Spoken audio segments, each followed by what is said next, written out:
This is Christopher Curry from Chud, and I'm listening to Without Your Head. Welcome to the station of decapitation without your head. I'm Nasty Neil, and I'm joined by author, director, producer, and all-around cool guy, I believe. We have Gregory Lamberson on the line.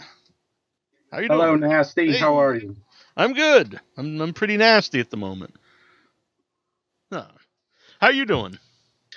I'm well. I'm coming to you from Buffalo, New York, and I'm in Not too my far. home office, which I haven't used in a year and a half between the films I produced and running a film festival. I've moved down to the dining room where I have more room, so my office has become like a set out of hoarders. So you just cannot imagine the mess surrounding me as I speak into my laptop. uh, uh. Well, I feel special that you've gone into that room for this interview. That's right, the special room. I'm actually in here, so I'll be close to the router so that my Skype connection will not fail. Excellent. Before I talk about the movies, you mentioned a film festival, which I didn't know about. What film festival do you run it yourself? Me and a partner run a festival called Buffalo Dreams Fantastic Film Festival. It's going into its 5th year. Before that, it was Buffalo Screams Horror Film Festival, which ran for 3 years. So we're going into the 8th year total, and we show horror, sci-fi, fantasy, comedy. Last year, we expanded to 10 days, which we're doing again this year. And we show over 100 films every year. We screen in an actual theater, and we do programming all day long, which is sort of a rarity. That's pretty sweet. So I'm not that far. I'm in Massachusetts. Maybe one of these years we'll come down. Well, you should do that. We would give you press passes. Very cool. I was just at a short horror fest, which was a lot of fun. Happenstance in Haverhill, Massachusetts. But I've actually never been to like a full movie festival. So how many movies do you show, and how many days does it run? It's 10 days, and typically we show about 100 films, and that's usually 25 to 30 features, and the rest are shorts and medium lengths. Mm-hmm. So, I mean, typically we try to do a block that's a couple of shorts and a feature, and then there are some blocks that are just shorts. But we really have a big diversity. I mean, we have some documentaries and some family films, even though horror is our main thing. Yeah. When did that start? How did that start? You know, we didn't really have a international film festival here in Buffalo, which is kind of strange because Toronto has so many and they're only 2 hours away. So a couple of different festivals started around the same time, and it just became a real labor of love. And I'll tell you, I work on it time and a half, 4 months straight leading into the festival. Just no time for anything. It's so much work to watch all those films and stay in communication with the filmmakers. It's a big part of our festival. We really are a filmmaker-friendly event, and we have filmmakers come in from all over the world. We've had people come in from the UK, from Australia, from Mexico. We tend to have 4 or 5 visitors like that every year, and we try and treat them really well, and they build real fan bases here. It's funny because we have a core group of people who come, to watch as many films as they can every year. And they end up becoming good friends with all the filmmakers who come. I see them maintaining these relationships on Facebook. So I think that kind of shows the kind of give and take that goes on here. Yeah. Do any of them end up working together? Because I noticed that the one I went to, which was more of a local thing because it was a small one near Boston, and there's maybe not a lot of movie makers in Boston, so they would kind of introduce each other and maybe end up working on each other's projects. What I see a lot of is a lot of the out-of-town filmmakers come and they will bond with each other, being the outsiders. They'll go around to restaurants and stuff together and attend each other's films and support each other.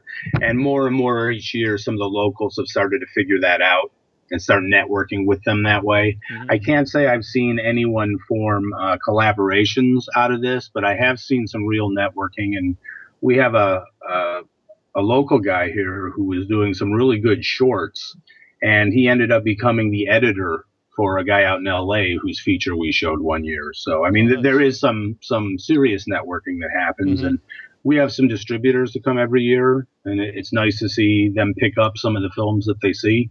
Yeah. Huh. Very cool. I would love to go to that sometime. And that's cool that you put it together.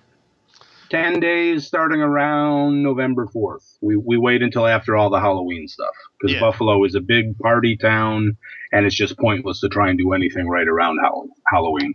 Yeah, I think that's a good idea. Usually people have their plans already for Halloween, so it's good, I think, not to start something new for Halloween, even though you've been doing it for 8 years. But well, most grown-ups would rather dress up like SpongeBob SquarePants and go to a Halloween costume contest and maybe win $100 than go support a local film. So we try and leave the door open for them to have their fun. Yeah, and you could still dress as SpongeBob SquarePants even in November. That'd be fun. This is true.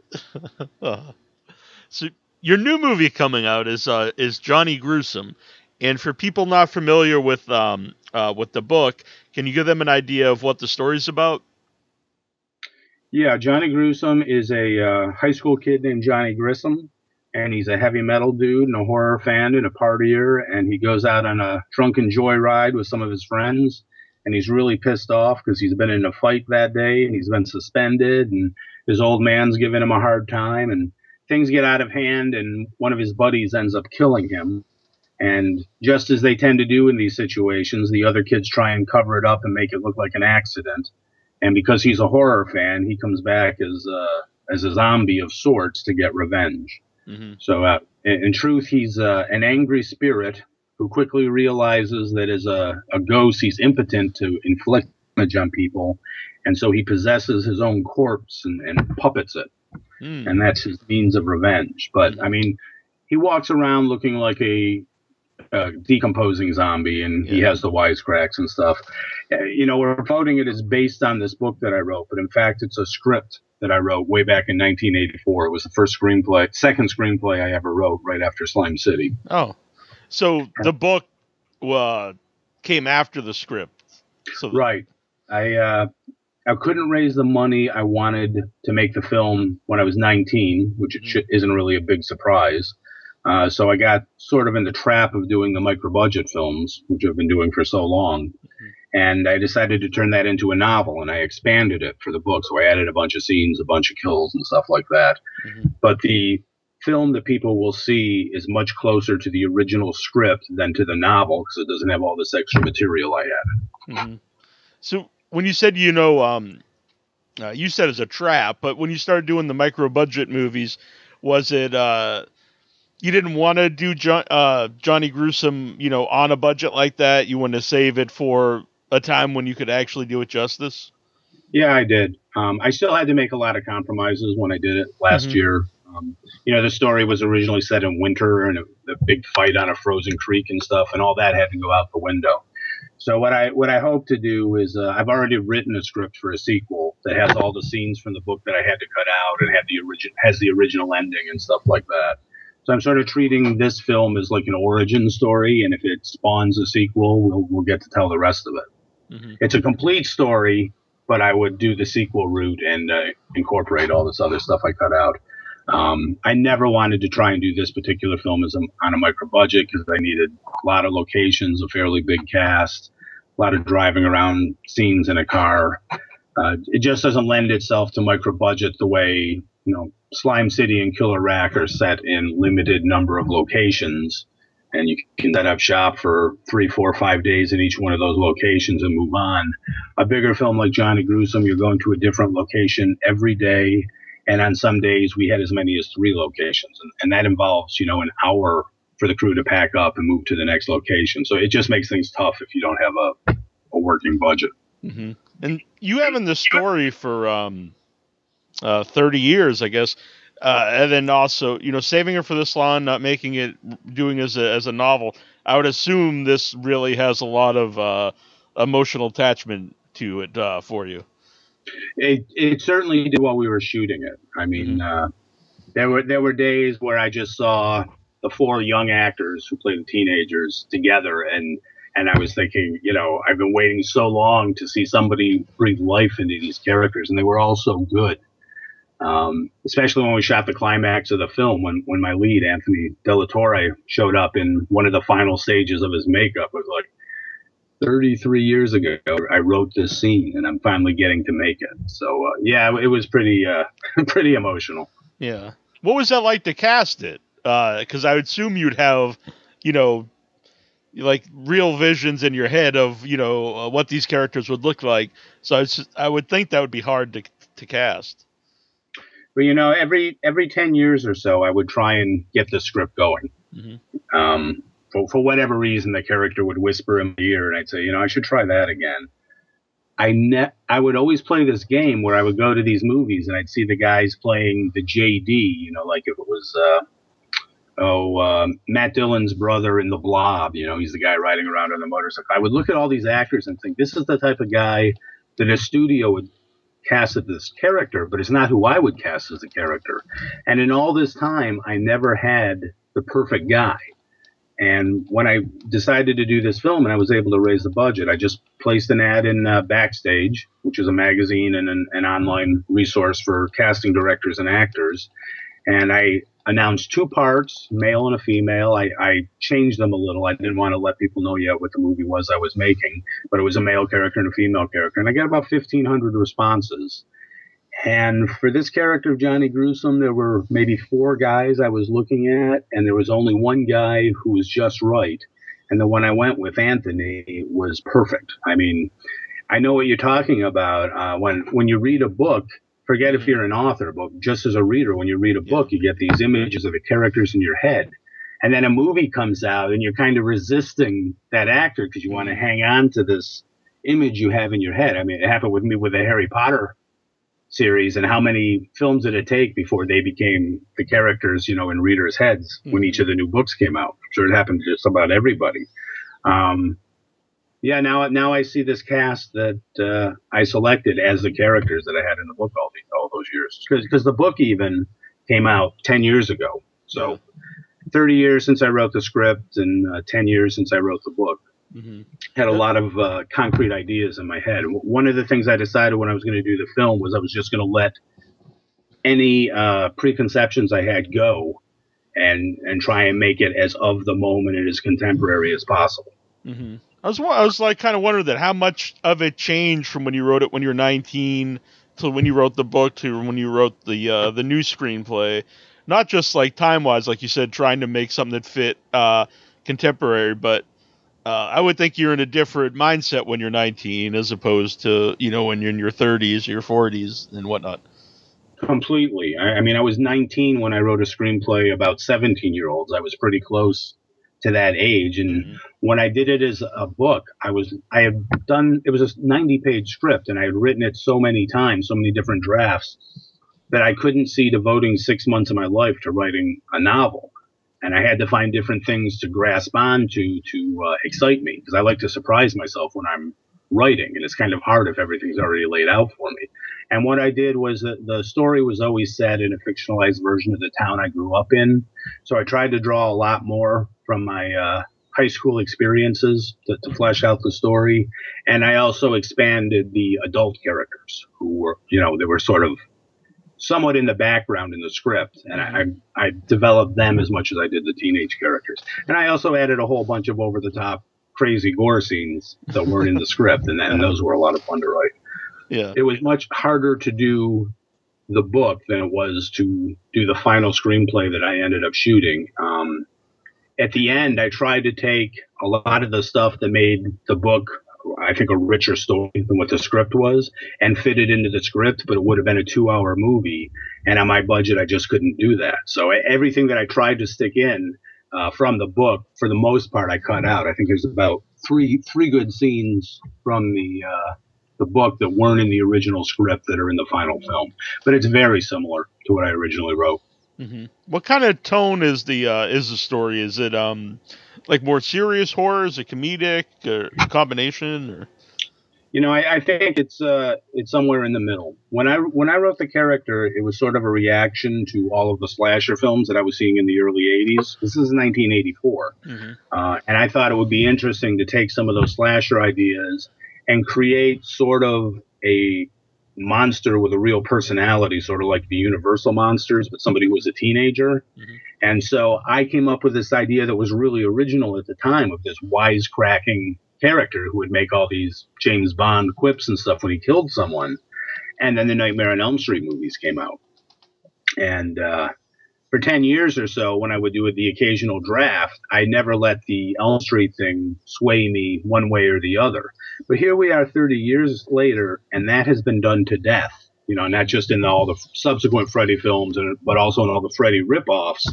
The character who makes the wisecrack before he kills somebody has just become really cheesy. So I told Anthony that we were going to stay away from that, and I just wanted him to try and play the character as a teenager who happens to be a monster. And I cut out a lot of the one-liners that were originally there.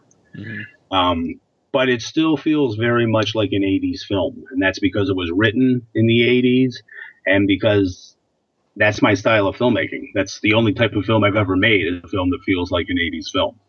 So even though we had the high-tech cameras and it's got much better production value, I guarantee that when it comes out, some of the reviewers will say, "Oh, it's a very fun throwback to the 80s." Which, there have been a few movies like that in the last few years, and I think a lot of it is because a lot of directors today grew up in the 80s, so they they have stuff in it that they grew up with. Yeah, that's natural.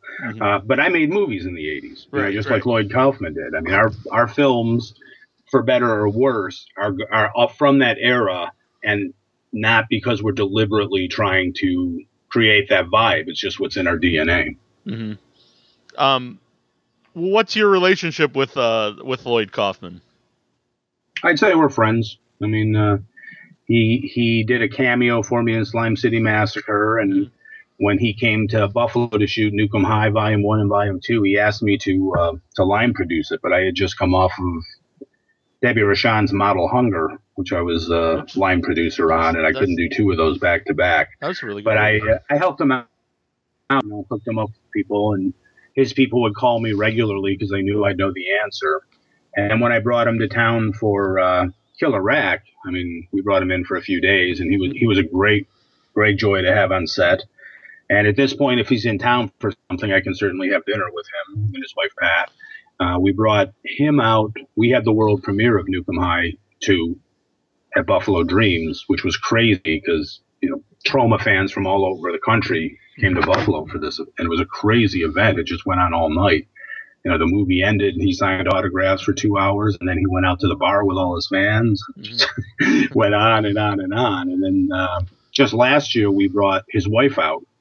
Because she was the New York State Film Commissioner for 20 years. So we wanted to give her an award. So he was back out for that. She's great. She's both of them. I met them a few times. I don't know them real well, but I met them a few times.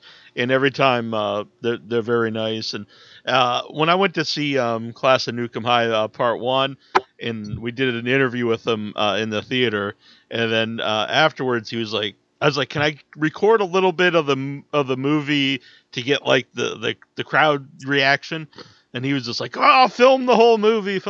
And she was in the back saying, a little bit. Because he I don't think she wanted me to film the whole movie and put it on YouTube, but he was he was basically telling me to do that. Her career has required her to be a lot more low key than his career has demanded him to be. Yeah, she's very nice. I enjoy her anytime I see her. And I gotta tell you, I mean, I've seen different sides of Lloyd most people don't. I know the person who is so gracious to his fans. I know the person who's crazy on set and berates people. I know somebody who's an actor on set for somebody else and is just very polite and accommodating. And then I've had, dinner with him and a few people and have seen other sides of him. So, I mean, there's a lot more to the man than the image projects. Yeah. No, lots of people. We've had lots of people worked with him, obviously, over the years, and there's some people who don't like him at all that we've had on, and tell people never to work with him, and then people have great experiences. So it's kind of a love or hate. Well, they all say he's very charming, but they all have different experiences with him. Well, he's older than I. He's been at it longer than I. He's far more successful at it than I. But we are peers, in that we were making films at the same time in New York City, and we were part of, we were byproducts of the same environment. Mm-hmm. Certainly, I think Frank Henenlotter got that whole movement started with Basket Case, and then Toxic Avenger was the next one out, and then Slime City came after that. And then Larry Cohen was doing stuff in there, and Bill Lustig. I think we're sort of a small, rarefied little group. Yeah.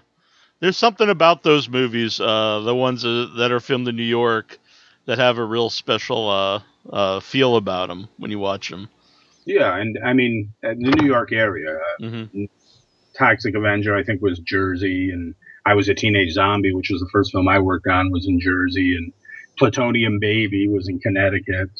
But they were all connected by the transit system. Yeah. And the sewer system, maybe that's more appropriate. You mentioned Debbie Rochon, who was awesome in Killer Rack, by the way. I really liked her movie that you just mentioned, the one that she directed, Model Hunger, that you worked on. Good. Yeah. So I've directed her 3 times, and I'm happy to say that she's won some acting awards for each one of the ones that I directed her in. I think we've got a pretty good collaboration. And then we both worked together on a Chris Ray film, and on a Fred Ray film, and on her film. So we've worked together at least 6 times. Mm-hmm. So how did you get into that, like that whole making Slime City at the time? And you said, some of your contemporaries of the time were making movies. How did you get involved in that? Well, I grew up in a small town not far from Buffalo, which is where I am now. And we had one movie theater that had one 100-seat screen, and there was no VHS, and cable was new. I saw a lot of horror films on cable, but I liked monster movies all my life. I knew after seeing Star Wars that I wanted to be a director. I specifically went to the School of Visual Arts in New York City because Roy Frumkus was one of the teachers there, and he was known for having done the first version of Document of the Dead at that time. And I said, here's a college where I will be able to go, and they're not going to look down on horror like it's shit. And for the most part, and there's always some practice artistic discrimination no matter what. Mm-hmm. But I moved to New York City for that, and I met a lot of friends like Jim Miro, who directed Street Trash, and Peter Clark, who was my partner on Slime City, and Frank Henenlotter. And I lived in a really sleazy neighborhood with a lot of pimps and prostitutes and drug addicts and drug dealers, and the Mooney cult was across the street. Mm-hmm. And all that stuff just sort of influenced me. I would pass all these people on the way to school, and I would pass them again on my way to 42nd Street to work in movie theaters and video stores. Mm-hmm. So it's not like that anymore. No. Mm-hmm. No. It's if you go to Times Square, it's worse because of all the tourists. Uh-huh. Yeah, no, that charm is definitely gone. And it was a crazy time. I got there before crack, really made things crazy. Mm-hmm. But there was a palpable sleaziness that you could really appreciate. I used to sometimes go to triple features on 42nd Street by myself, and the theater would stink of angel dust, and there would be theater cats rub against your leg, and you get scared because you think it was a rat, and dangerous guys chuckling around you. It was great. It's very funny because I've talked to several people you mentioned, and Joel Reed, who we did a interview with him in Manhattan, and they all talk about that period of time, and they all miss it, and they all talk about it and laugh. And what is it about? Because obviously it was dangerous and things, but what is it about that period in time that you miss? Well, it was really exciting, and I'm like I said, I worked in movie theaters. I was an usher, I was a concessionaire, I was a manager, and I worked in video stores. And violence was just a way of life every day. People pulling guns and knife fights and My security guards once broke a guy's arms and legs, and he still kept fighting because he was on dust, and they threw him down the stairs. And in the video, you know that scene in A Bronx Tale where the bikers come into the Yes. bar and they lock the door? I worked in a video store and record store right in the heart of Times Square, where we kept the key in the door. And if we caught somebody stealing, one of the guys would lock the door, and a couple of us would hold the guy, and the boss would come over and zap him with a stun gun. And this, it wasn't just once or twice. So this is the type of thing. You go to school, you go to work, maybe you go to bars and get in fights or pick up women or whatever, and you were just surrounded by this vibrancy. I mean, the dorm for my school was a YMCA, and a lot of these retired pimps lived there. You know, it was like a halfway house for them, and there was a recreation floor with pool tables, and Peter, my Slime City partner, would shoot pool with all these old retired pimps who would regale him with these stories about they used to get the chicks strung out on heroin to get them to put out. And we would go to school, and the Moonies would be on the street with their chalkboards trying to convert you, and every morning we would just stand there and try and fuck around with them, and they would have to sit there and take it. You know, we would question the images on the chalkboard and make fun of them. These people were everywhere. So how did Slime City like come about? Like, when did you decide, like, you know, I'm actually going to make a movie, and this is the movie I want to make? Midway through my first year at college, I did a Super 8 film called Bad Worms, which really is the genesis of Slime City. Very simple film. Most of it is on one of the Slime City DVDs. Guy gets some beer that's bad, drinks it, passes out while he's asleep. A bunch of cute-looking Kermit the Frog-looking claymation snakes come out of the beer can and burrow their way into his eyes and in his stomach, and he's walking around not knowing they're inside him. That was really the genesis of Slime City. The first draft of the script actually retained the worms, which I ended up ditching eventually. But before my first year was over, I wrote that script. You know, and it was just sort of processing all these different vibes and people around me. It really was just a script about my neighbors, so to speak. And then I wrote Johnny Gruesome after that, and Johnny Gruesome was the one I really wanted to make. But I said, if we can't get this budget, we can do Slime City on a super low budget, and that's the way it went. So when you made Slime City, you know, at the time, like, where did you get to have the movie seen and distributed? Okay, well, we spent a year getting it to an edit, and that's because we would edit for a month, and then we would get a call. Hey, I'm working on this film, Plutonium Baby, and the crew just walked off. Can you guys come be the crew in Connecticut? So we'd stop editing to go work on Plutonium Baby for 10 days. Then we'd come back for a month, and the phone would ring, and it would be, hey, you were right. We didn't have a whole movie with Plutonium Baby. Can you guys come back for another week? So we'd stop what we do and go work on Plutonium Baby for another week. And then Brain Damage came along, and we had to build the studio for that, and that was a 6-week shoot. So it just went on, and it took a whole year to get to an edit, and by then we had run out of money, and it took me another year to raise the money to finish the film. And the first thing we did was we showed it. We had the premiere at a theater called the Waverly, which is where I Was a Teenage Zombie had its run, and it's where Basket Case ran for at least a year. And our midnight run lasted, I think, 6 weekends, which was pretty good. Bleecker Street Cinemas, it was a tiny little theater, and good downtown audience came out for it. And really, it was just that one theater that we played in. We didn't do film festivals or anything like that. We didn't even know about film festivals. Quite honestly, even Sundance was new around that time. It certainly wasn't the market that it is now, any of the festivals. And then we got our VHS deal, our first VHS deal, and I think they pushed 5,000 units across the country, and they sent full one-sheet posters to all the mom-and-pop stores, and everything was going swimming until the head of that company got sent to prison for killing somebody in the porn industry. I'm sorry to laugh, but yeah, that's... No, well, we didn't know where he was. I mean, the reports would come, and right when we were at the point to start seeing some profit on top of our $13,000 advance, the guy would start changing his voice when I called and pretend to be somebody else, and then the office was closed. And the next thing we knew, the warehouse that had all the tapes of all the movies this guy had the right was selling those tapes off at a pittance to recoup the money he owed them, and we never saw a dime of all that. So we were screwed, and no one else would pick up the film until my 7-year contract had lapsed. So that film could have disappeared for good, but it takes a little tenacity and contacting distributors and the guys over at Alternative Cinema, which was EI Cinema, and now it's Camp Motion Pictures. They keep changing their name. Mike Raso, he was a champion of the film and re-released it on VHS and then on DVD, and then of course the Blu-ray came out in December, and a VHS is coming out in 3 weeks, a VHS re-release. So it's been released 5 times on finished goods, hard goods here in the U.S. Plus it's on Amazon Instant.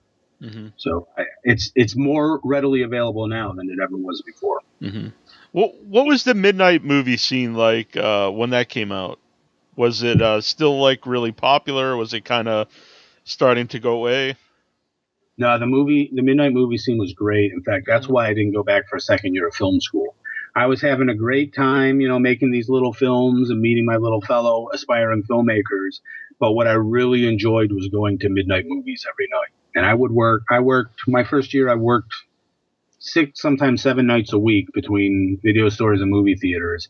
And every single night I would go to a midnight movie if I could. Wow. And there came a point where I started missing classes because of that. People loved the midnight movies. There were so many different theaters showing them. Yeah. Video was out and it was big, but it really hadn't chopped into that stuff yet. We're lucky here. We have a local theater in Boston that does midnight movies, and we have a blast going to them. But it's usually older stuff. So I can imagine at the time when it's like newer stuff out, what a great time that would have been to go and see movies. Well, we had to promote it, and we did that by we printed up 8x10 color versions of the poster, and we went all over the village and put them up everywhere. And there were guys paid to come tear them down, and we would put them back up. And the only advertising we did was an ad in the Village Voice. And Joe Kane, the fan of the movies, who does the Videoscope magazine now, he gave us a couple of plugs, even though he didn't like the film. And guerrilla marketing. You get all your friends and your family, and they spread the word. And it wasn't until we saw it with an audience that we realized we'd made a comedy. Oh, really? So go, which honestly I think is usually the best. I think if you're too much in on the joke and you purposely make a movie to be kind of schlocky, I think it kind of loses something. But if I agree. You know what I mean? Okay, cool. It wasn't an insult we were making not necessarily a scary movie, but sort of a serious movie, an exploitation film. I mean, with some intentional humor, but there was a lot of unintentional humor too, and we realized the audience was laughing more than they were screaming, except at the end. And I just learned to go with it very quickly. Yeah. What is that experience like watching your own movie with an audience? I enjoy it. It's a little nerve-wracking the first couple of times, and after that, you kind of know exactly what point of the film you've got them. In Slime City, it's when the kid runs back and gets the radio after the stomach bites the one guy's arm off. I know if people stick with it at least till then, they're there through the end. I sit in the back just so that I can watch, the audience. Killer Rack played at a lot of film festivals, and me and Paul McGinnis, the writer, went to as many of them as we could. And we had a good time trying to keep track of which jokes played with what audiences. Because sometimes a joke that went over big with one audience wouldn't even get a snicker in another one. So it's really interesting to try and figure out what was going on there. I really enjoyed Killer Rack, and don't take this as an insult. When I watched the trailer, I thought, this is probably not going to be a movie I'm really going to like, but I had fun throughout the whole thing. It was I really enjoyed it a lot, and I was happy to see stop motion in because I'm a huge fan of stop motion since a kid, and you never see it in too much anymore. Whenever it pops up in something, it makes me happy. Yeah, I was really happy to do that. Brett Piper, he works with the Polonia brother, who's still around. He did the stop motion, And I knew him from the Camp Motion Picture days, and we have an email correspondent. I've only met him in person a couple of times. He actually came out to Buffalo, though, to shoot the shots of the tentacles wrapping around the woman. Mm-hmm. But I really wanted to have stop motion for those tentacles. And it kind of killed me when some of the reviews would say, oh, the movie's great until there's this awful sci-fi CGI at the end. I was, no, motherfucker. It's not CGI. It's lovingly handcrafted stop motion animation, you imbecile. I'm right with you. I really like the whole thing, but that's one of the highlights for me. I was like, that sealed it for me. I was like, stop motion. Now this movie has everything. So, it's funny though. People tell me all the time, "Oh, I didn't expect to like it, but I really did." And my thought is, well, you know what the tone of my films is in general, and this is even funnier. Mm-hmm. And it's sort of a romantic comedy. I mean, it's not offensive. Just because it's called Killer Rack, right. Don't go in it expecting, something super offensive. I love the music in it. Did you write any of the songs? Any of the lyrics? No. I have an actress friend, and she was babysitting my daughter, and my daughter was driven home by the actress's husband. And I knew that he was sort of involved with music. His name's Armand Petrie. He's produced a lot of songs for 10,000 Maniacs and the Goo Goo Dolls, and has been involved with so many different bands. But he also is a diehard horror fan. And he recorded a lot of the commentary tracks for Synapse and Heat and all these different companies, just because he's such a fan. And he walked in with my daughter and he said, "Are you making a movie about killer boobies? Because I have to be involved." From there, he did the theme song, Killer Rack. And then we were kind of talking, wouldn't it be nice to have a musical number in the middle of the film for no reason? Yeah. And then they did the heavy metal song. So, I mean, all the songs except for the one in the nightclub.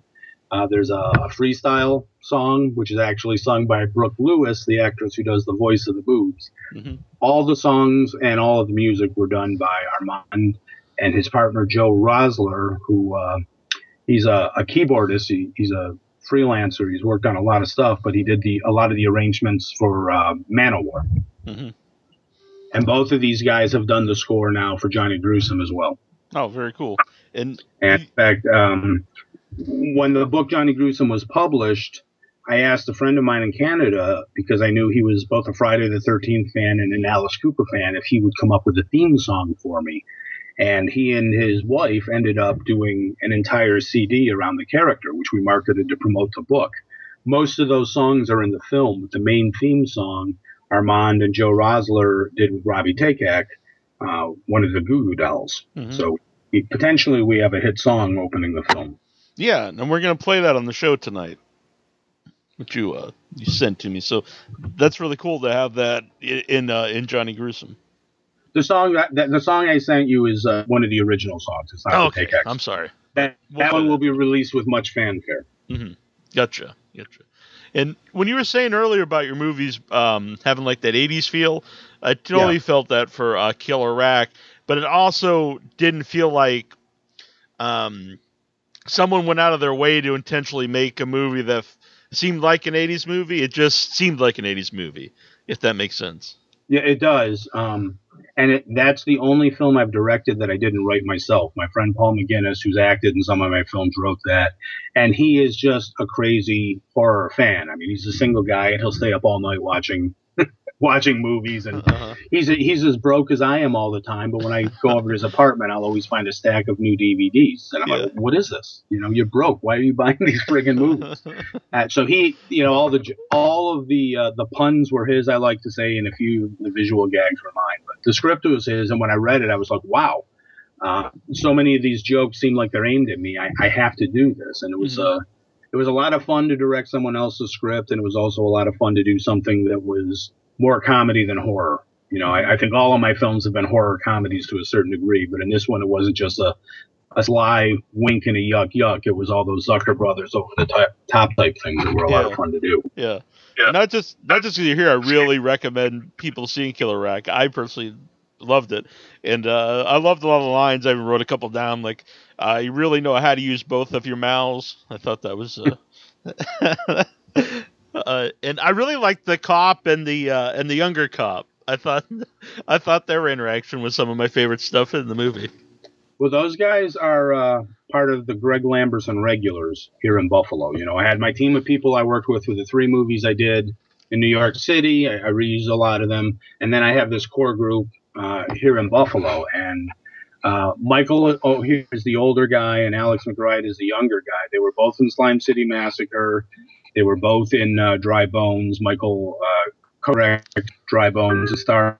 They both have small parts in Johnny Gruesome, and this movie, Killer Rack, was really their chance to shine, I think. Yeah. There's a lot of time. I want to bring up something about Slime City. Was when I think of slime, I think of green slime, and the slime in Slime City's yellow. But I think it's much grosser. And was there any reason why you went with yellow slime? It was actually the preference of the effects guys. Mm-hmm. I envisioned green slime, and there is a little bit of green here and there. Uh-huh. You know, when the muggers in the alley get him, he has his Clint Eastwood line.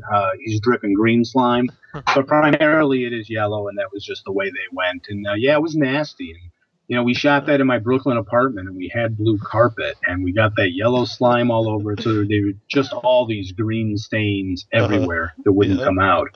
And when I shot New York Vampire under Undying Love, my second film in that same apartment, first thing we did was rip up all the carpets because we couldn't have people pointing out the slime stains from the previous film. It's really funny you mentioned that because I watched it again recently. I watched it before when I was younger and stuff, and watched it before the interview. And at the end, the scene where he gets his stomach cut and like his guts fall out, then pushes him back in, which is amazing. Yes. And I even was watching. I was thinking, man, they really stay in the carpet there. You could see all the gunk on the carpet. There was no faking that. There was slime everywhere, and there was gaffer's tape. You know, a year later, I was still finding tape here and there. And Robert Sabin, my friend who was the lead actor, he said, 6 months later, he was still digging latex out of his pores. Like he would be rubbing his face and say, "What the hell's this?" And some latex would come away. You had mentioned seeing Star Wars and wanting to make movies. What were some of the midnight movies that you saw that inspired you to make your movies? Well, I grew up but my uncle was always in distribution, and he lived in Washington, D.C. first, and then he lived in New York City. And every summer, I would go stay with him for like a week to 10 days, and he would take me to a double feature every night. So I saw a lot of art films. I saw a lot of mainstream films, but my uncle took me as a 12, 13-year-old to see Martin first run, to see first run.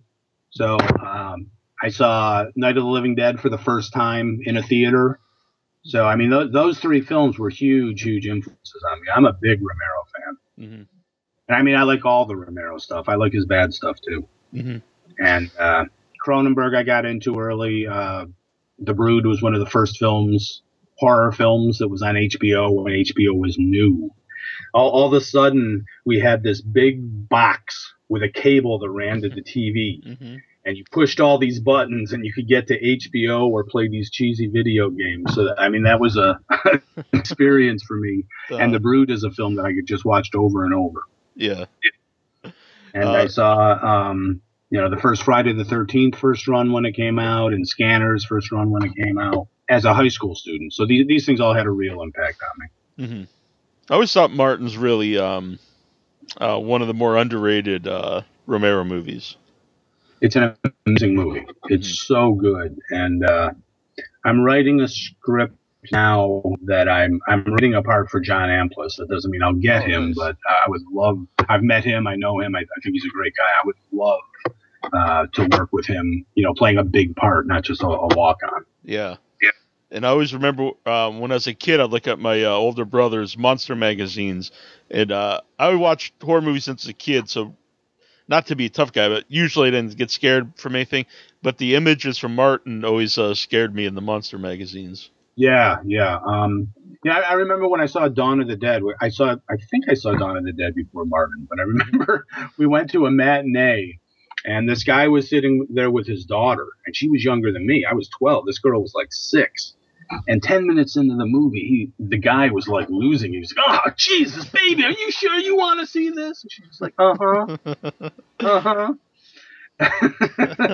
But the first 20 minutes of that was hard to get. But that bit in like the middle of Martin where he drives the stick into the guy's throat, when he does the home invasion, that really unsettled me. And the conflicting emotions that you care so much about the character of Martin, but he does these really horrifying things and you can't take your eyes off the screen. I think it's really an amazing movie. Yeah, I agree 100%. And I can relate, though, to, he said the person was 6, and I told this story a bunch of times on the show, but my brother's 9 years old, they're in a single mom, and so she would take him to the drive-in with his friends. Instead of getting a babysitter, she would just take me along. And so the first movie I remember seeing is Night of the Living Dead when I was about 6, and I got upset when the car explodes and the zombies are eating everybody. Yeah. And my mom turned around and said, "Oh, they're just having a barbecue." And then I was just like, "Oh, okay." And so I was fine with it.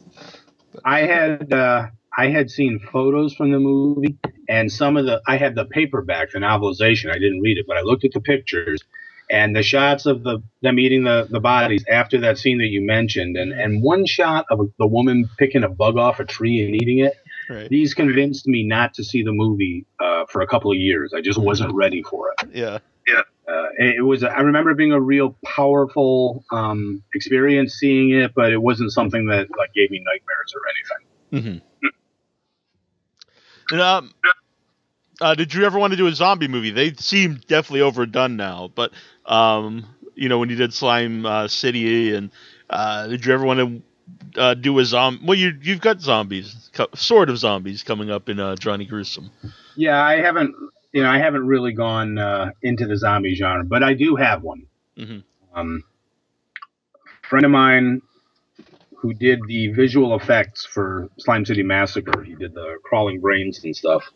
He and his wife had a publishing company, and after he came to Buffalo and worked for me for a month for free doing Slime City Massacre, he asked me if I would write a zombie novel for this publishing company, because at the time George Romero had given it his blessing, and the line was going to be called George Romero Presents. And number one, I couldn't say no with George Romero being involved. And number two, I couldn't say no because this guy had worked for me for free for a month. And I was real tough on him during that month. And he'd stayed in my house, so like he couldn't get away from me. I was tough on him all day long and all night long. So even though I had no interest to go into that particular area, and I had done a novel called Desperate Souls. It was the second book in a 6-book series I have called the Jake Hellman Files, which was about a private eye who ends up fighting a bunch of drug gangs that are voodoo zombies, gun-toting zombies and stuff. I did everything I could to subvert all the cliches of the genre. But I said, okay, I'll do this novella. I came up with my story. And then George Romero decided he didn't want to have his name on the books after all because he hates zombie stories. I'm like, well, all right, I've developed the outline and I'm writing it, so I'm in anyway. The novella is called Carnage Road, and it's about 2 bikers who go cross-country during the apocalypse, sort of like Easy Rider. And the zombies are almost secondary, but it's really this character story of these 2 guys. And it's one of my favorite books, and it got really good reviews. And when we did a film called Battle Dogs in Buffalo, it's a sci-fi TV movie, I gave a copy of that to Craig Sheffer, the star of Nightbreed and Hellraiser Inferno, and he was the star of Battle Dogs. And he loved the book, and he optioned it. And I spent a year basically writing a script following his ideas that basically changed everything, but I was okay with that. And ultimately, the thing never got made. We were pitching it as a TV show and as a movie. Well, the rights reverted back to me, and I said, my wife and I want to produce this. Will you still star in it? And he said, yes. So that'll be one of the next, let's say, 3 films that I do. I will be doing this zombie project, which is near and dear to my heart. Very nice.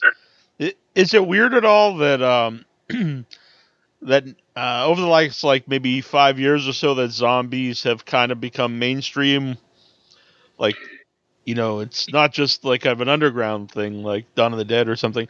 Like, you see Walking Dead stuff like on lunch boxes and like kids' clothes and. I think it is weird. Mm-hmm. When I started writing books, vampires were everywhere, and everyone would say, "Oh, nothing is going to stop this vampire cycle. When's it going to end?" Well, it finally did end, and it was replaced by zombies, and zombies have already lasted 3 times as long, I think. Yeah. It's always kind of sucky when you're part of a cult appreciation of something small, and it becomes appropriated by mass pop culture. Yeah. But what are you going to do? Time moves on. Things move forward. Yeah. I think the next big thing is going to be clowns. That's what everyone's saying. They were saying a few years ago the next big thing was going to be werewolves, and that didn't quite happen. So No. I don't think you can necessarily predict what the next best thing is, but I think everyone has a pretty good idea that the new It movie is going to kick ass, and because it's going to kick ass, there's going to be 50 low-budget independent films doing stuff with clowns. Yeah. So I think that's pretty much what we're all feeling there. Yeah. I don't think it'll be mummies. I went to see The Mummy earlier today. So I don't think so either. I can't say I was too impressed, but I enjoyed about the first third of it. I was like, this is going to be way better than I thought, and the reviews were out. I did think it was it went downhill fast. Yeah, it was. I was surprised, like there was more horror involved than I was expecting, and I did think the mummy itself looked cool, especially when it was kind of in between dead and then fully formed. But yeah, then it kind of became what I expected it would be. I thought she was great. I did too. I didn't really mind Tom Cruise until the end. That last 5 minutes where it turns out this whole thing was just an origin for his character, for me, is just a total betrayal of what this whole series should be about. Mm-hmm. But whatever, and it's aimed at the superhero market. It's not aimed at the horror market. Yeah. It was just so obvious, the whole that group. It's obvious that this is like the Nick Fury of the movies, and that this is the Avengers being created, and really, really clear. I don't go into these big budget studio pictures expecting a lot. Yeah. And it doesn't. They just have to give me a little, and I'll say, okay, that wasn't bad. Right. Alien Covenant, I didn't like, but I didn't think it was terrible. I thought The Mummy was pretty terrible. Yeah, I can't say I was big on Alien Covenant, but I will say it was better than after Prometheus. We knew exactly what to expect. Yeah, is Johnny Gruesome finished? It's finished except for the color grading, which is when the cinematographer goes through it shot by shot and makes sure all of the colors are balanced. So we're really at the point now where we're starting to contact sales agents and distributors to see who the right one is for us. Mm-hmm. So in terms of a release, I have no idea. We'll see how quickly somebody steps up to plate that I like, that wants it. And if no one does that, in the immediate future, we'll see if we get into a big festival. I don't plan to take it on a festival tour like I did Killer Rag, because I honestly believe we can get, if The Void can get a fairly decent limited theatrical release, I think we should be able to. Yeah, The Void played several places near me, both Coolidge Corner Theater and Cambridge. I was surprised to see The Void playing everywhere from school. It played at a big palace near me, our big classy theater. Mm-hmm. Did you see The Void? I did. I was hot and cold on it. I mean, I liked some of it. I was bored by a lot of it. I would have liked to have seen a lot of the effects better than I did, but I know that they kept it dark for a reason. Mm-hmm. Yeah, I hate to say anything too negative because we're friendly with the guys. We've had them on several times. But I was disappointed. I was expecting more from it. But I'd kind of like to see it again because I did have my expectations very high. I tend to review a lot of the genre films up here for our weekly alternative paper because the regular reviewer doesn't want to see them for the most part and knows that I will, even if it's not something I'm dying to see. Mm-hmm. And I didn't really like the film, but I found enough in it to appreciate to give it at least a mixed review. Yeah. And have you seen their previous stuff, like from the guys from Astron 6? We showed Father's Day at my festival, and we showed a short film that these specific guys did, the one with the BioCop or something like that. Uh-huh. You know the one I mean? Yeah, I know. They did a trailer. It was like 6-7 minutes long that was sort of like a combination of Maniac Cop and RoboCop. Yeah. It had the slime and stuff, and it was amazing. So, I mean, I would consider myself fans, even though I wasn't really into this one. Yeah. And what I didn't like about this one is I was so bored by the characters, I couldn't keep track of them, except for that one guy from Twin Peaks, and I didn't care what happened to any of them. Yeah. I was admiring the effects and some of the tricks that they were doing, but it just didn't grab me. Yeah. I love Father's Day. That might be my favorite by them. Yeah. Excellent. I haven't seen The Editor. It's on my list. I wish they would submit their films to my festival. I think I got Father's Day from Lloyd because Troma had acquired it, so that's how I was able to show it. Mm-hmm. Yeah, Editor is a similar vibe to Father's Day, but it's also it's a lot different. But it's more similar to that than more of their crazier stuff like BioCop and Manborg. I don't know if you saw Manborg. I haven't, but I've heard a lot about it. Yeah, I enjoy their work. It's fun. I get about 300 submissions a year for our festival. So there's a few films that I have to see no matter what. But for the most part, most of my movie going is at my laptop, and I just can't keep up with everything. And it took me a while to realize that everybody was watching horror movies on VOD. Like all of a sudden, my feed would be full of people talking about this film that I had not heard anything about. And I'm someone who used to read Variety every day in addition to all the monster mags and stuff. So I knew everything that was coming out, and it's just sort of tumbled me over like a tidal wave of how much stuff is out there. Yeah. I don't have a festival or anything, but I got a lot of screeners, for the show, and a lot of this stuff it's almost like, why is this made? But then when you find when something cool comes along, it really makes you want to talk about it because, like, this is awesome. And then it makes it really stand out and seem special when I have to see so many stuff that's really not worth talking about.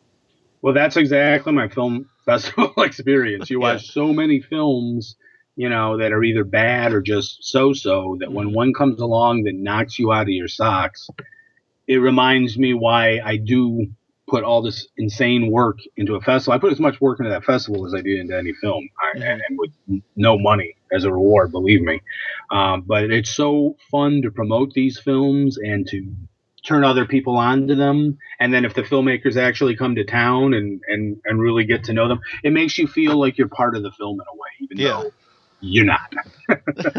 But I totally wish. And if you're watching something and it's like original, or you could tell they either had fun making it or they're passionate about it, you can overlook a lot of things because obviously these are a lot of very small budget stuff, and you don't expect perfection and things. But if it's working on all these other things, you can overlook all that other stuff to really enjoy it. Every year we get at least one film that we call our what the fuck movie. And we were using that term, I think, before anyone else. And now it is a legitimate genre. And we wait for that one. And, like I said, it's me and another guy. When one of us finds it, we let the other person know. And usually we're watching it at the same time, about 10 minutes apart. And it's just an exciting experience to know, oh, this is the one. Last year it was a film called The Night of the Virgin. Have you seen that? No, I've not. I'm going to write that down, though. Yeah, it's playing at Fantasia in a few weeks, so it should be available on VOD at some point. But that's, is it French? It's a foreign film. It's subtitled. It's too long at 2 hours, but it has got the most insane last 30 minutes I think I've ever seen.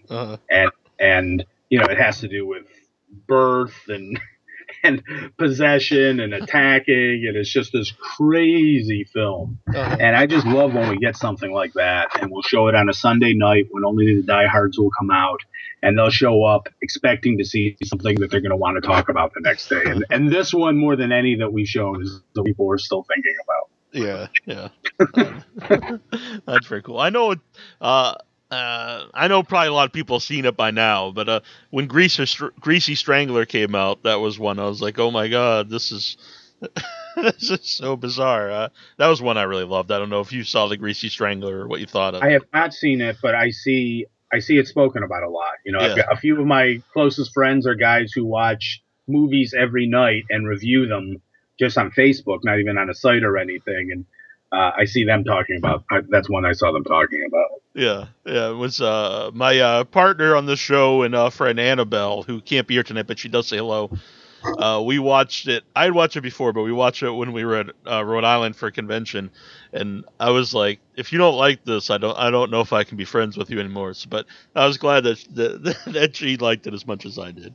But it's always a relief when someone you like appreciates it. You know is brilliant. Right.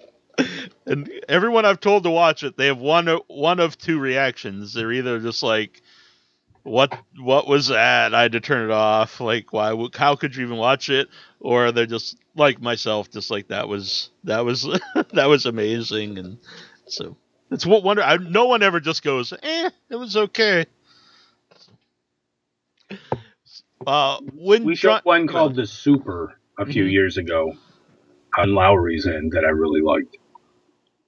The Super.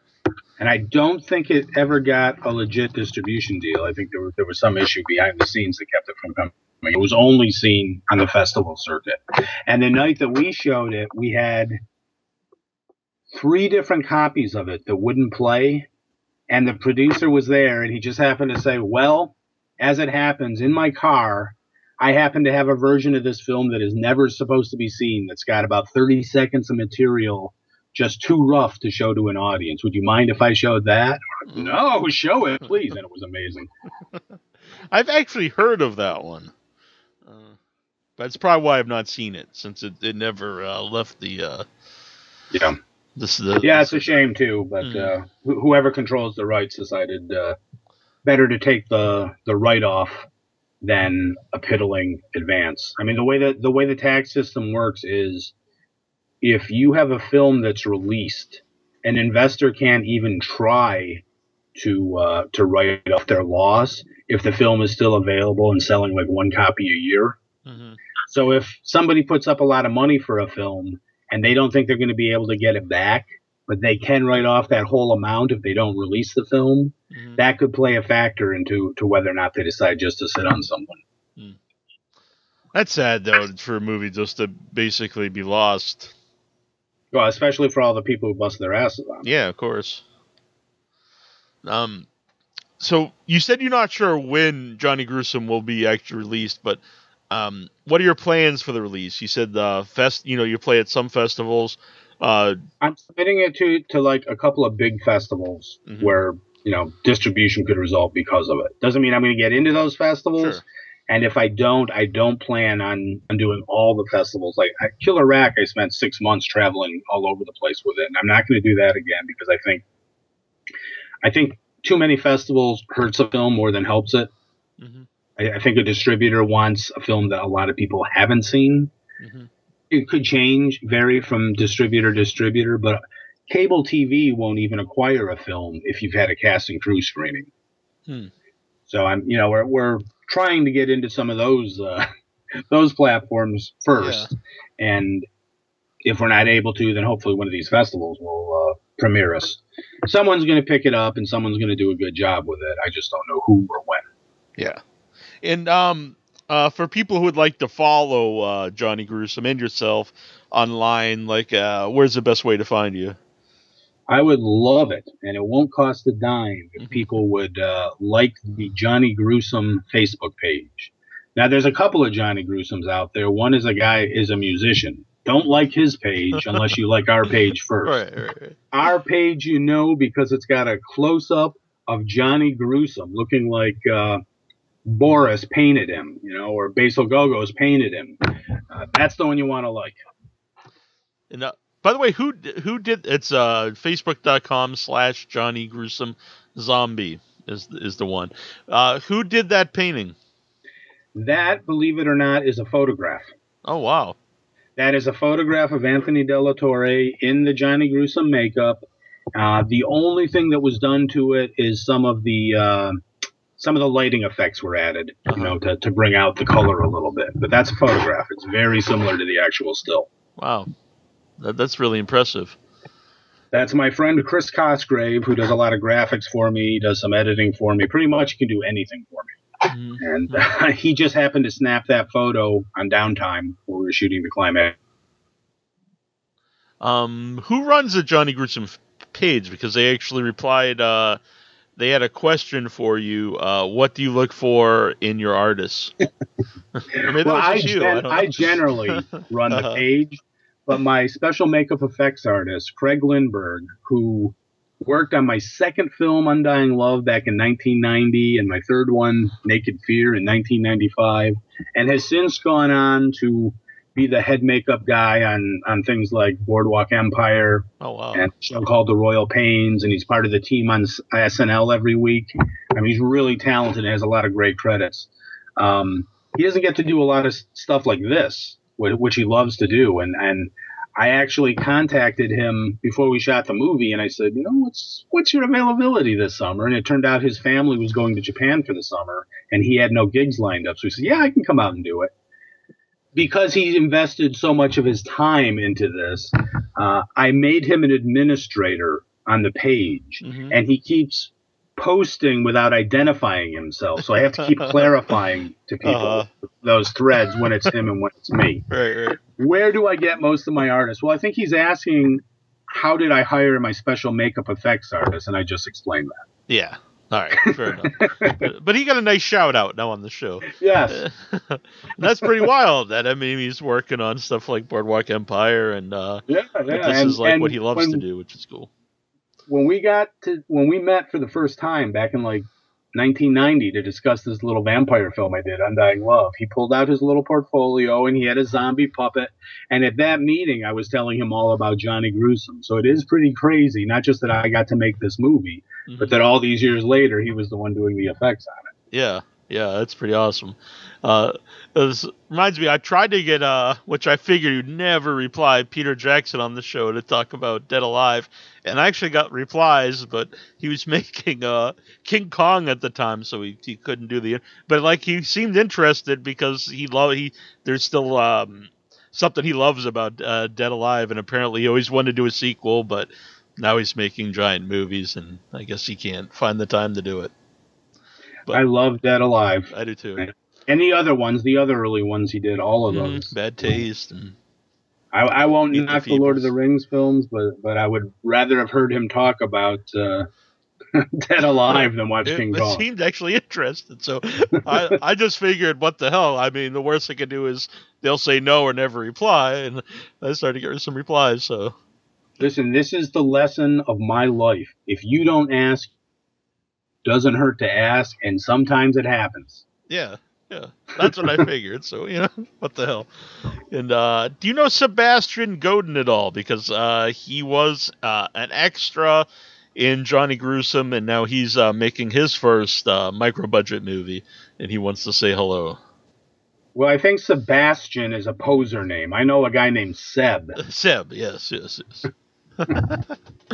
Makes him sound more high class, I guess, of Sebastian. So is Seb on the line? No, but he did want to say hello. He came on the show a few weeks ago to talk about his movie, and he really talked a lot about Slime City, that being one of his favorite movies, and got a lot of big inspiration for him to make movies. Well, I listened to that interview in preparation for my appearance tonight, and I was like, Seb hasn't even done anything yet, and he's on his radio show talking like a master. I hope I can live up to his performance. He was a really good guest, and now that he's already been on, I'll admit when he asked to come on, I was like, Oh man, this guy's never. But hey, what the hell? Maybe it'll be fun. This kid will come on. But he ended up being a really good guest, and I was really happy to have him on. What I love about Seb, and I mean it, I love this about him, is he loves these monster movies. Definitely. I mean, he can be very critical when it comes to horror movies of all types, but when it comes to monster movies, he starts counting down to them a month ahead of time, and he gets himself locked into this phase where there's no way he's not going to have a good time. And I've stopped trying to even be critical with him because it seems to hurt him if anyone doesn't love these things as much as he does. Uh-huh. And I think it's great that there are people out there that can just appreciate this stuff without any sort of cynicism at all. Yeah, yeah. My relationship with Seb is that we were Facebook friends for a while. You know, sometimes you don't realize when somebody has started posting regularly on your page and you're responding to his comments on movies, or you see him in other people's threads. They slowly become part of your daily social networking life if you spend much time doing that stuff, which I do. And I just became aware of him as this young filmmaker. And Denver Johnson, who's another guy who reviews stuff a lot on the Facebook page, had mentioned a couple of short films Seb did. And so I contacted Seb and said, do you want to audition for one of these parts in Johnny Gruesome?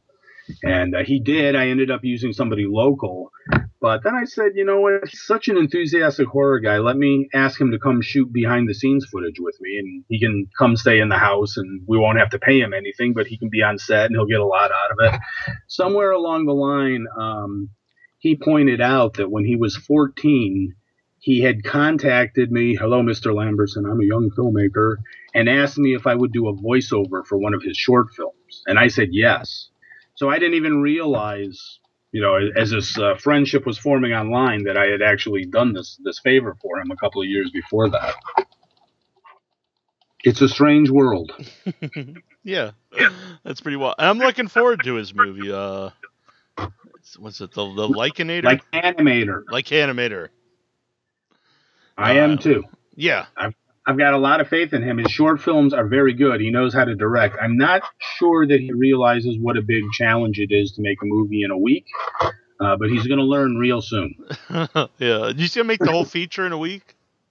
Well, that's yeah. It's a one-location film, so, I mean, it's conceivable, but it's going to be a lot of work in that Florida sunshine. Craig Lindbergh is trying to call in, but I do apologize. Our call-in number is not working, and he doesn't have Skype, so I apologize. But he's calling in to set the record straight about his Facebook post that's under the name of Johnny Gruesome. Yes, we'll settle it all here on the show. But I do apologize. He doesn't have Skype, and I don't know. The Skype number's not working, so there's nothing. Well, let me be him. Hi there, this is Craig, and that's how he would be talking right now. Well, fair enough. I was trying to spit a very unfunny joke that he would say, and then you would be on the spot to have to laugh. Well, that's happened before. Not tonight, but on previous episodes it's happened. Jason Mitten wants to know, in Slime City, when Alex meets Nicole for the first time, is Jerry masturbating while the other two talked? Well, he's not literally masturbating, but he's figuratively masturbating. His hand is going up and down, but there's a mattress in between his hand and his privates. Mm-hmm. So subconsciously, he is doing the backstroke. Very good. Well, thank you, Jason, for asking that question. And you said that Slime City is like more readily available now than ever.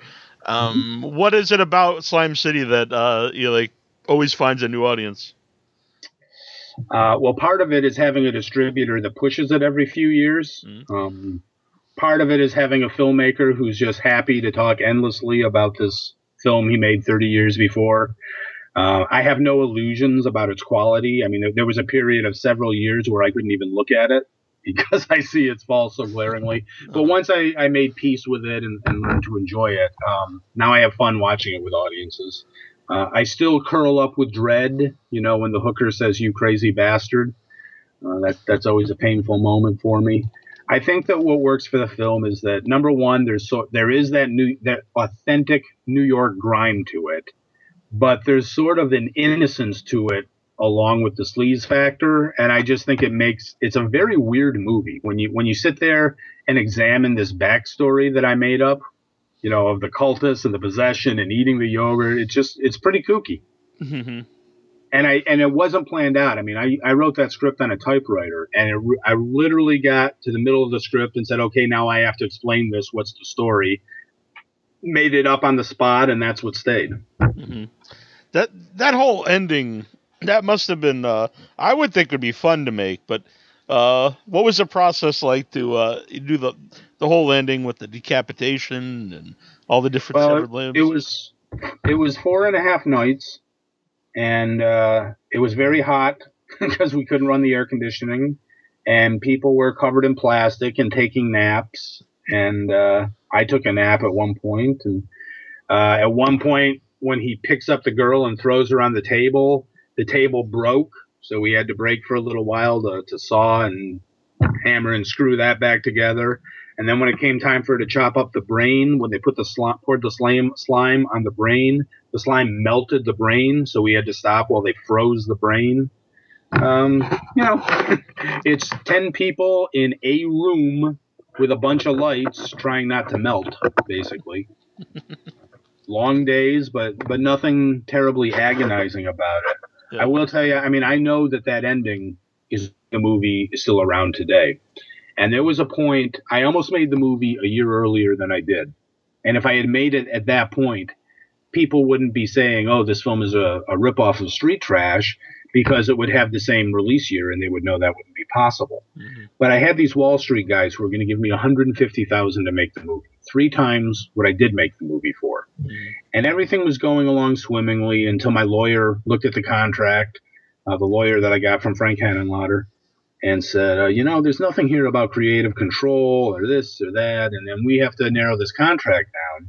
And sure enough, my next meeting with these investors, they said, oh, we love the script, great concept. As soon as anybody says great concept, that means something doesn't work in the script for them. Everything's great except, the best friend gets killed, and we think he's the most likable character. And I said, well, Alex has to kill the best friend to cross over so the audience will accept that he has to get killed at the end. He has to do something really bad for the audience to accept him getting killed. And he said, well, that's the other thing. We don't think he should die at the end. So, but you just spent 5 minutes telling me how great the ending is. Yeah, it's great, but we think that love should save the day. Love should save the day. And they go, yeah, like at the end of Nightmare on Elm Street Part 2. And I said, Nightmare on Elm Street 2 sucked. They said, well, it did twice as much money as the first one, and you can't argue with box office. And I just said, look, that ending is what the script has going for it. If you take that away, there's nothing there. And that was the end. They didn't call me back, and I know that if I had made that movie, I would have had a bigger budget. I would have gotten paid. Everyone would have gotten paid. But we would have had a film that would have been forgotten 2 years after it was released. Mm-hmm.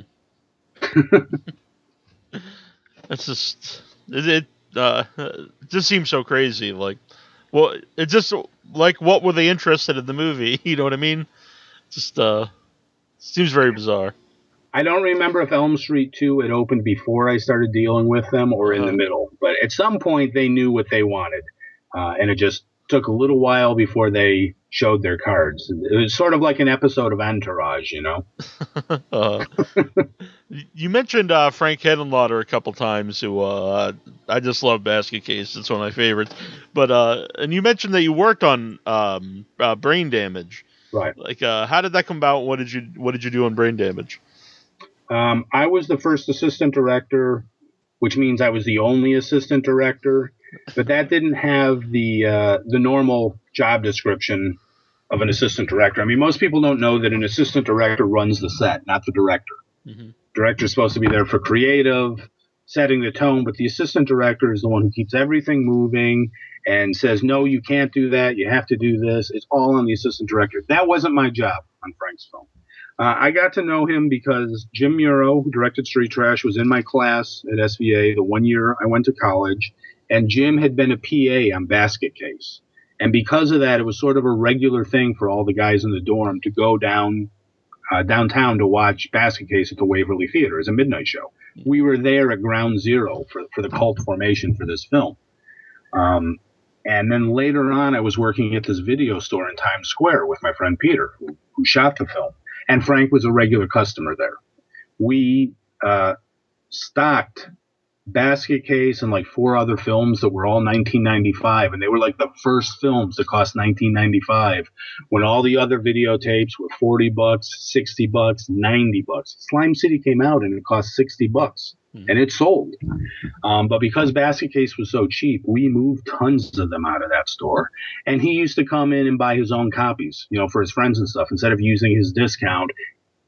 Something that most filmmakers should learn: if you buy them retail, it just makes your sales figures look better, and that will help you in the long run better than saving $6 a tape. So he used to come in all the time to buy that and to special order tapes, and that's how I got to know him. And I was actually surprised when he said, "Hey, we got the money for Elmer the Parasite." That's what it was called at that time. The title was a secret. We want you and Peter to work on it. And basically, we had just come off Slime City. Had I worked on Brain Damage before Slime City would have been a much better film. But myself, I was the assistant director. My Slime City assistant director was the production manager on Brain Damage. Peter, who was my DP on Slime City, was the assistant camera on Brain Damage.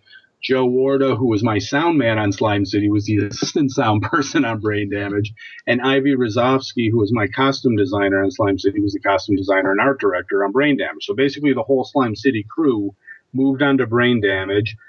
Quite a few Street Trash people were on Brain Damage. And quite a few Basket Case people were also on Brain Damage, although most of them quit in like the first week or so of production.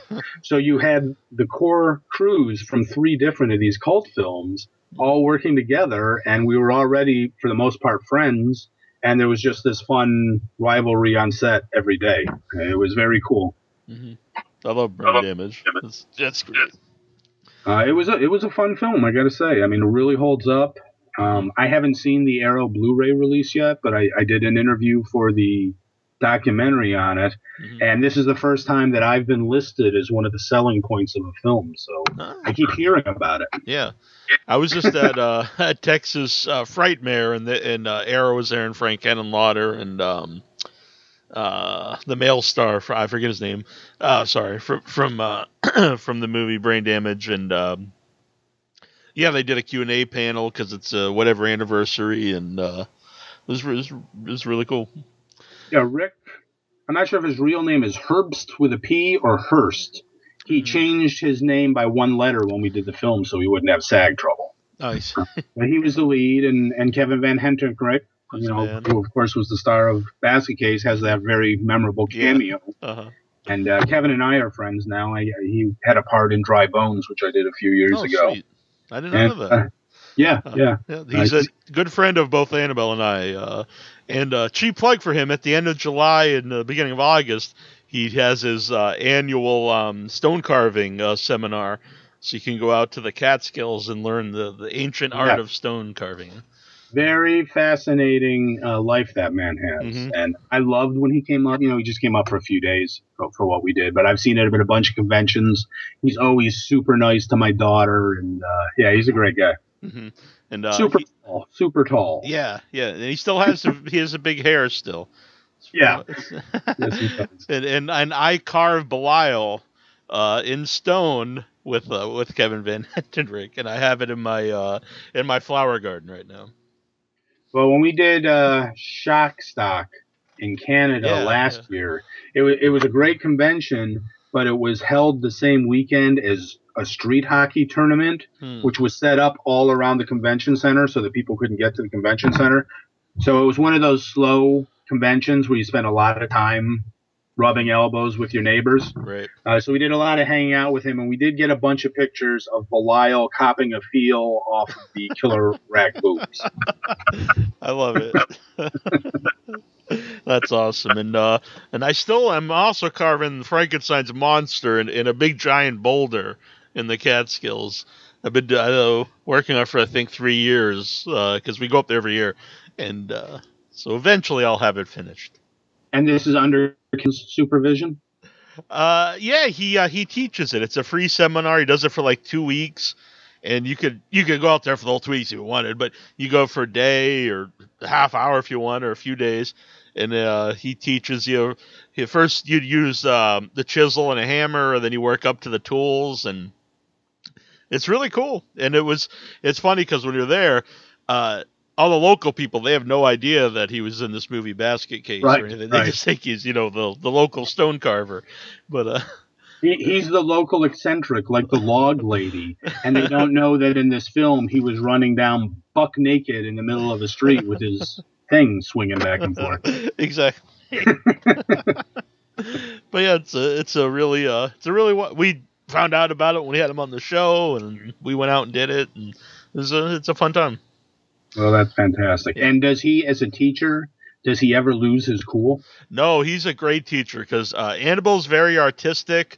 I'm not, and but he spends equal amount of time on both of us, and he's very supportive, and he's just and she plugged. We also have like a 90-minute. Kind of like a documentary about our trip there and watching and stuff on the YouTube page. But no, he's a great teacher. But every 6 months or so we may have a private exchange. And the last time he did say, yeah, Kevin is still the nicest guy in the world. And I think that's pretty much true from what I've seen. Yeah. Yeah. Any experience I've had with him, he's been super nice. What sometimes makes you wonder, there's got to be some secrets underneath there. He's just too nice, but.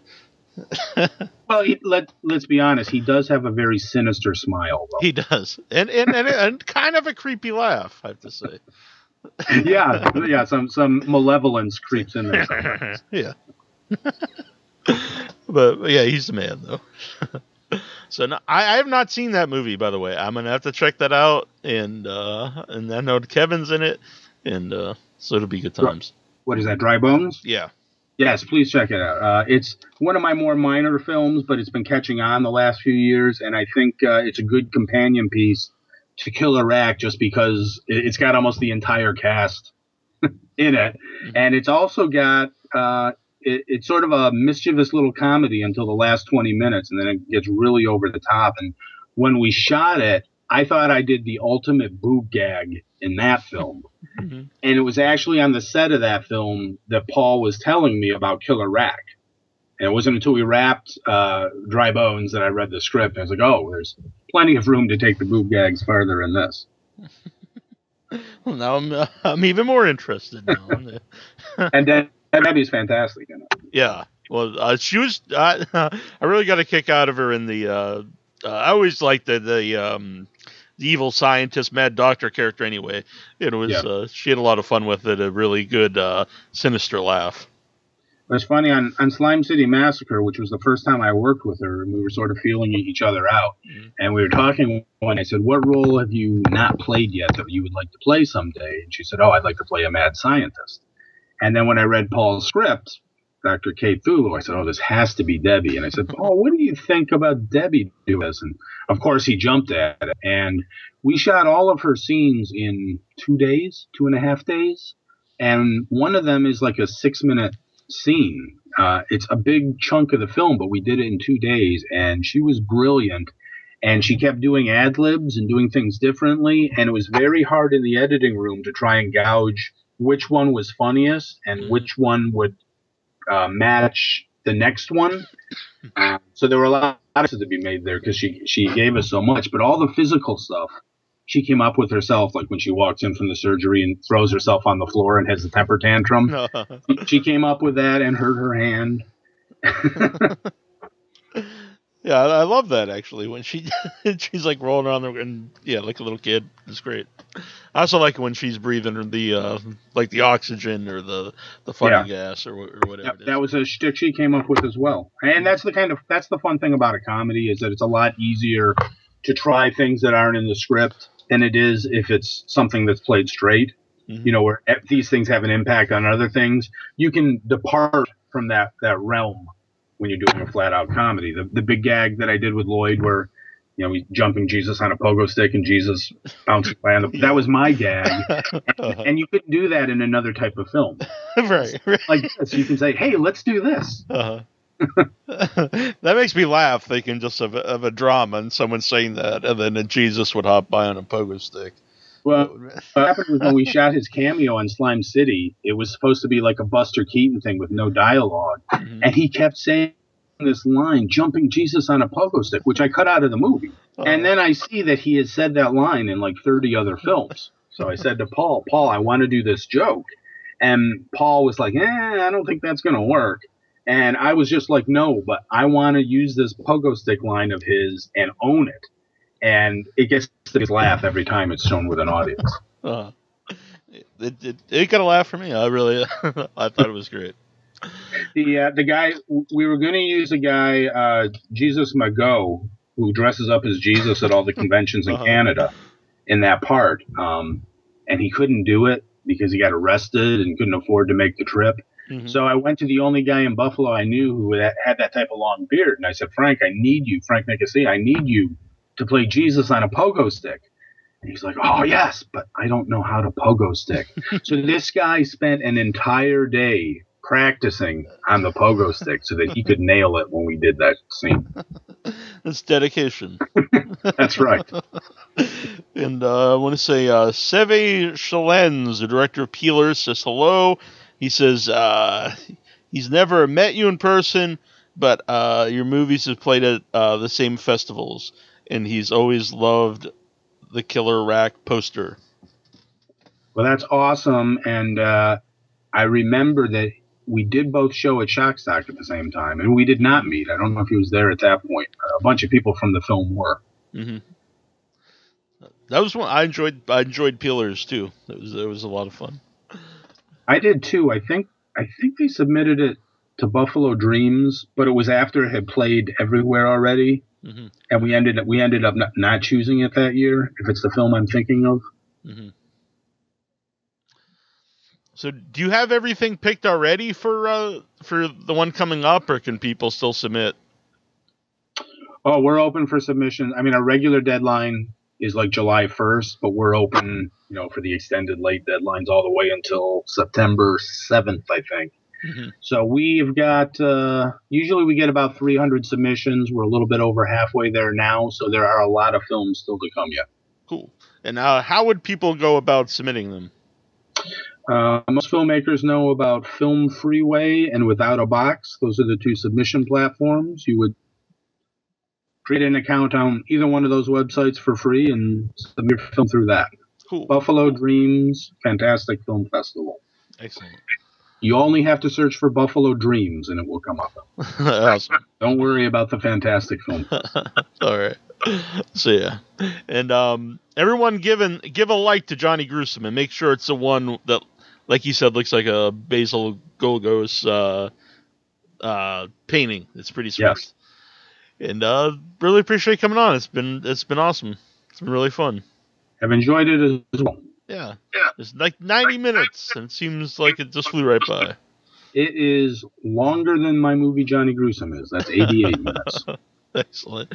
Which so is if we were better a commentary track, we're talking now and nobody can hear us. Right. Which is better than if it was 20 minutes and it seemed like it was 90 minutes. Yes. We've had times. All right. Well, I appreciate you coming on, and you're welcome back anytime. But it'd be really cool if you came back when Johnny Gruesome's out there. Yeah, that would be fun. And you stay nasty. I will indeed.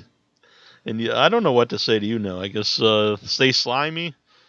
Slime on. There you Slime go. on. Excellent. All right, we shall return. Hello, this is Sebastian Godin. I am the director of Like Animator, and you are listening to Without Your Head.